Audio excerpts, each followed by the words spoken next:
Vous allez entendre là le témoignage d'une jeune fille qui, à l'âge de 12 ans, a transitionné et qui aujourd'hui regrette énormément et qui a donc détransitionné et qui est en fait une femme qui dit qu'elle a été mutilée parce qu'on lui a enlevé les seins, parce que ses parents ont suivi cette doxa qui voulait qu'il fallait entendre l'enfant lorsqu'il souhaitait bien sûr changer de genre. Elle explique pourquoi elle a commis cette erreur, mais qu'elle aurait aimé qu'il y ait des garde-fous et qu'on l'empêche de commettre ce qu'elle a commis. Elle alerte les instances contre ce qu'il se passe dans toute l'Europe et dans le monde entier concernant ces transitions et tout ce lobby qu'il y a derrière pour pousser les jeunes à changer de genre. C'est terrible. Aujourd'hui, elle est infertile, elle a des problèmes de santé énormes et donc écouter son témoignage poignant, je pense que c'est un témoignage qu'il faudrait diffuser dans toutes les écoles et d'ailleurs partout pour que la population s'éveille et comprenne que l'on n'est pas transphobe mais qu'il y a une vraie transmania dans le monde entier et qu'il y a des lobbies derrière, que ça fait vivre des laboratoires pharmaceutiques, que ça fait vivre beaucoup de gens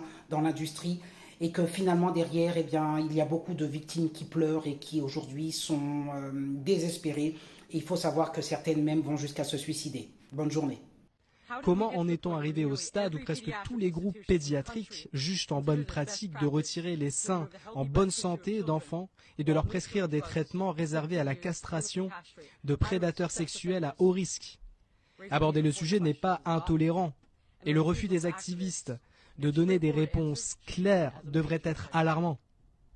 Des gens de tous horizons politiques qui trouvent ces pratiques immorales sont montrés du doigt comme des fascistes ou des bigots.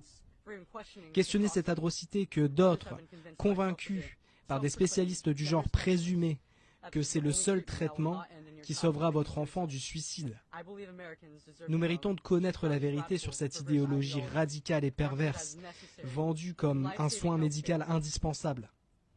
Je n'avais que 12 ans quand j'ai dit à mes parents que j'étais un garçon. Comme tout parent dans cette situation, ils ne savaient pas du tout quoi faire. Ils avaient peur et avaient désespérément besoin de réponses. Ils voulaient juste que leurs enfants se portent bien, comme tout parent. Conseillé par un soi-disant professionnel de la santé, on m'a mis sous bloqueur d'hormones et tout juste un mois après, j'ai reçu ma première injection de testostérone. Ils ont donné à mes parents la fausse dichotomie typique sur les enfants souffrant de dysphorie de genre. Vous préférez avoir une fille morte ou un garçon en vie? Face à ça, quel parent aimant dirait non à la transition de leur enfant? Inquiet pour ma vie, mes parents étaient prêts à tout.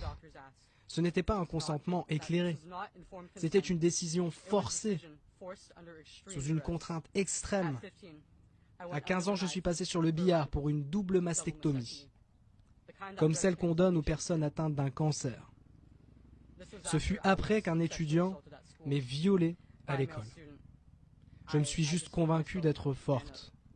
J'ai vécu ma vie dans la haine constante de ma poitrine. J'ai commencé par la compression, qui déformait mes seins et ma cage thoracique. J'avais peur et je voulais absolument protéger mon corps de toute autre agression. À 16 ans, je me suis enfin rendu compte de tout ça, que j'avais fait une grossière erreur. Que la beauté de ma maternité m'avait été arrachée par un médecin, qui avait la confiance de ma famille. J'ai réalisé en mûrissant un peu qu'un enfant ignore qui il est à l'âge de 12 ans et j'ai réalisé que je voulais être ce que j'ai toujours été et serai toujours, une femme. Cette prise de conscience s'est accompagnée de défis bien pires que la transition. Je devais tant bien que mal arrêter ces traitements et dire à tous mes proches que je n'étais pas celle que je disais être. Mes parents n'en revenaient pas et avaient l'impression d'avoir tout échoué me concernant. Mes amis m'ont tous tourné le dos. J'étais la preuve que leur croyance était un mensonge. J'étais une farce.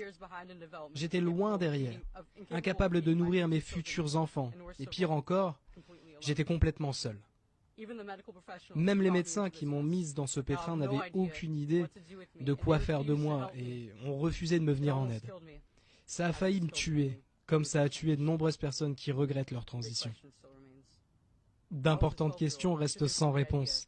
J'étais une ado de 12 ans à qui on a fait croire cette ineptie qu'on peut changer de sexe. J'étais et demeure ce genre d'enfant qui ne s'intègre pas, non conforme. J'étais un garçon manqué. Je ne me socialisais pas facilement. À 11 ans, j'étais sur Instagram. J'avais un accès non surveillé. J'ai très vite été exposé à un tas de contenus LGBT en ligne. Et je n'avais jamais rien vu de tel.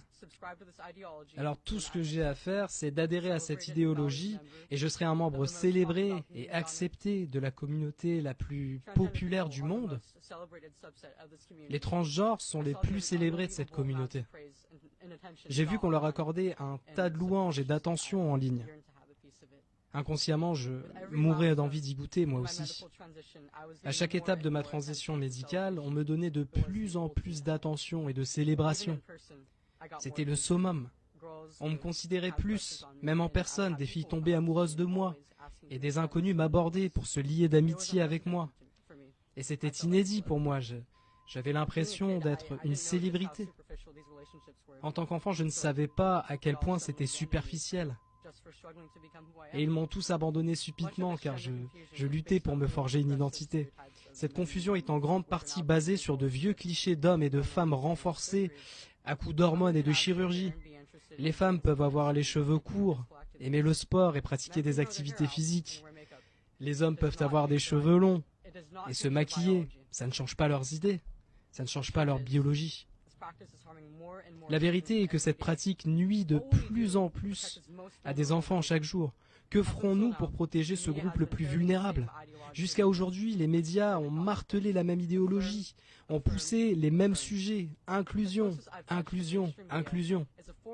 Mon expérience du courant dominant dans les médias, c'est un article de Forbes sur moi qui qualifie la biologie rudimentaire d'être transphobe.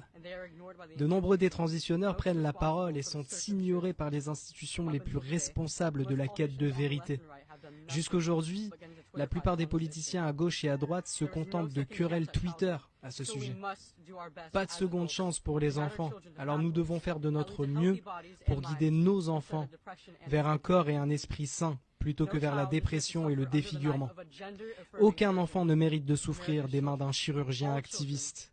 Les enfants des USA et du monde entier méritent mieux. Merci.